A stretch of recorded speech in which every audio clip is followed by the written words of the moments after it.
Salam sejahtera untuk kita semua. Pelajaran Sekolah Sahabat dengan tema utama tentang kematian, hampir mati, dan harapan masa depan.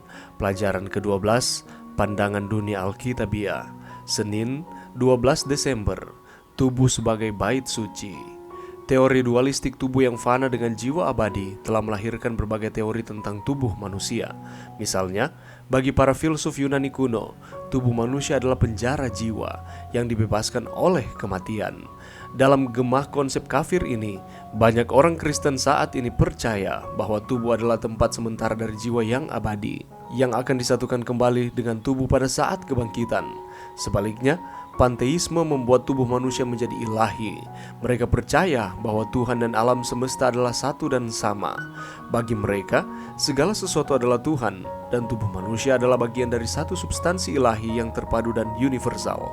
Dikelilingi oleh teori-teori yang saling bertentangan tentang masalah ini, kita harus berdiri teguh pada apa yang diajarkan Alkitab mengenai sifat kemanusiaan. Bacalah 1 Korintus 6 ayat 19 dan 20 dan 1 Korintus 10 ayat 31. Bagaimanakah pemahaman bahwa tubuh kita adalah bait Allah dan bait Roh Kudus dapat mempengaruhi gaya hidup kita secara positif? Baik Adam maupun Hawa diciptakan menurut gambar dan rupa Allah sendiri, yang tercermin tidak hanya dalam karakter mereka, tetapi juga dalam aspek fisik mereka. Karena citra itu telah dirusak dan bahkan disembunyikan oleh kehadiran dosa, pekerjaan penebusan adalah mengembalikan manusia ke kondisi semula, termasuk kesehatan fisiknya, sampai pada tingkat yang memungkinkan bagi makhluk-makhluk yang tidak dapat mengambil bagian dari pohon kehidupan. Pemulihan ini adalah proses seumur hidup yang akan diselesaikan hanya pada kedatangan Kristus yang kedua kali, ketika yang dapat rusak mengenakan yang tidak dapat rusak dan yang fana menjadi abadi. Rasul Yohanes menulis kepada temannya Gaius, "Saudaraku yang kekasih, aku berdoa, semoga engkau baik-baik dan sehat-sehat saja dalam segala sesuatu, sama seperti jiwamu baik-baik saja."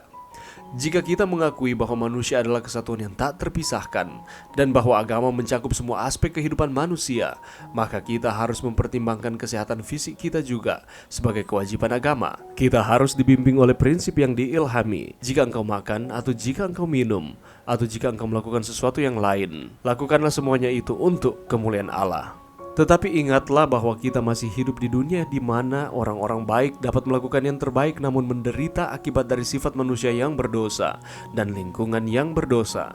Jadi, kita harus percaya kepada Tuhan dan melakukan yang terbaik, dan kita menyerahkan hasilnya kepada Tuhan.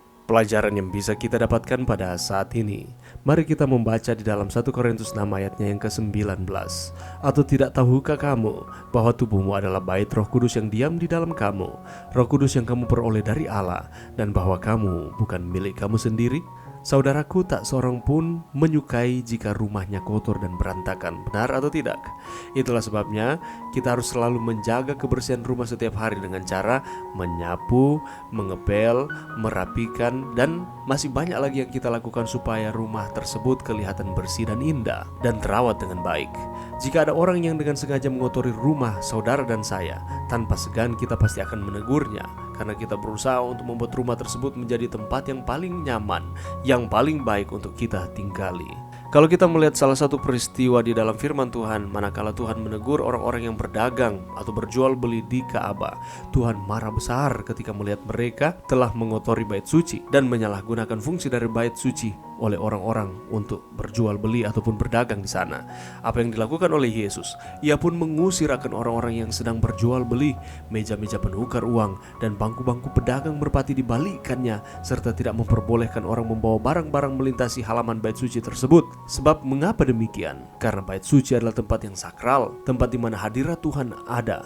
Dan bait suci juga merupakan tempat umat bersekutu dan berdoa. Begitu pula Rasul Paulus memperingatkan bahwa ketika saudara dan saya percaya kepada Kristus sebagai Tuhan dan Juru Selamat, saat itu pula kita dimeteraikan dengan Roh Kudus, dan Roh Kudus tinggal di dalam diri kita, sehingga tubuh kita menjadi bait Roh Kudus. Dan oleh karena tubuh ini adalah bait Roh Kudus, maka kita harus benar-benar menjaga kebersihannya.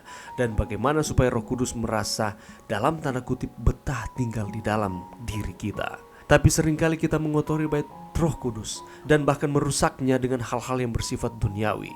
Kita boleh baca hal-hal tersebut di dalam Galatia 5 ayat 19-21. Itulah sebabnya janganlah kita menyerahkan anggota-anggota tubuh kita ini kepada dosa untuk dipakai sebagai senjata kelaliman, melainkan kita harus menyerahkan anggota-anggota tubuh kita untuk menjadi senjata kebenaran, sesuai dengan Roma 6 ayat 13. Dan jika kita mengakui bahwa manusia adalah kesatuan yang tak terpisahkan, dan bahwa agama mencakup semua aspek kehidupan manusia, maka kita harus mempertimbangkan kesehatan fisik kita juga sebagai kewajiban agama kita. Oleh karena itu di dalam 1 Korintus 10 ayat 31 di sana dikatakan, jika engkau makan, atau jika engkau minum, atau jika engkau melakukan sesuatu yang lain, lakukanlah semuanya itu untuk kemuliaan Allah. Jangan pernah lupa bahwa tubuh kita ini adalah bait suci. Tubuh kita bukan hanya milik kita sendiri, tetapi tubuh kita ini adalah milik Tuhan. Kita harus menjaga akan kebersihan tubuh kita ini. Baik kesehatan fisik maupun kesehatan rohani kita harus jaga. Karena jangan pernah lupa bahwa kita ini adalah bait Allah. Dan pada akhirnya pemulihan ini sementara terjadi, karena pemulihan ini adalah proses seumur hidup yang akan diselesaikan hanya pada kedatangan Kristus yang kedua kali, ketika yang dapat rusak mengenakan yang tidak dapat rusak dan yang fana menjadi abadi. Walaupun manusia sudah jatuh ke dalam dosa, tetapi kita masih samar-samar memantulkan citra Allah. Mari kita menjaga tubuh kita ini, karena tubuh kita ini adalah bait Roh Kudus yang kita peroleh dari Allah, dan bahwa kita bukan milik kita sendiri. 1 Korintus 6 ayat 20 menyatakan, sebab kamu telah dibeli dan harganya telah lunas dibayar. Karena itu muliakanlah Allah dengan tubuhmu. Mari berdoa. Terima kasih Tuhan atas firman-Mu pada saat ini. Bantu kami Tuhan untuk kami terus memuliakan Tuhan lewat tubuh kami. Karena tubuh kami adalah milik Tuhan, bait Roh Kudus. Ini doa kami di dalam nama Yesus. Amin.